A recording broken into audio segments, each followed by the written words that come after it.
বাসার কোনায় পড়ে থাকা আমি একটা নোংরা বোতল নিয়ে নিয়েছি।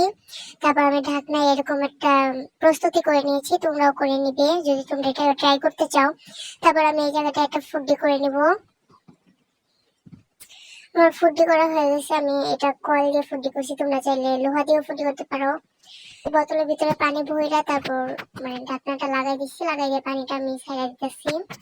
তখন সুন্দর মতো পানি পড়ে যাচ্ছিল। আর মানে পুরাটা সিগারেট শেষ হওয়ার আগ পর্যন্ত আমি এটা করবো। তারপর দেখেন ভাই, সিগারেটটা যখন শেষ হয়ে গেছে আমি তুলাটা মানে যেটা ভিতরে দিছিলাম ওটা খুলে দেখি কি একটা অবস্থা। এরকম কিসের জন্য হয়েছে তোমরা কমেন্ট করে জানাবে। আর তোমরাও কিন্তু চাইলে এটা ট্রাই করতে পারো। আর এটা দেখছো কতটা ভয়ঙ্কর, একটা সিগারেটে কতখানি তুলা নষ্ট হয়ে গেল। এই জন্য কিন্তু ধূমপান স্বাস্থ্যের জন্য ক্ষতিকর। আজকে এই ভিডিওটা এই পর্যন্ত, টাটা।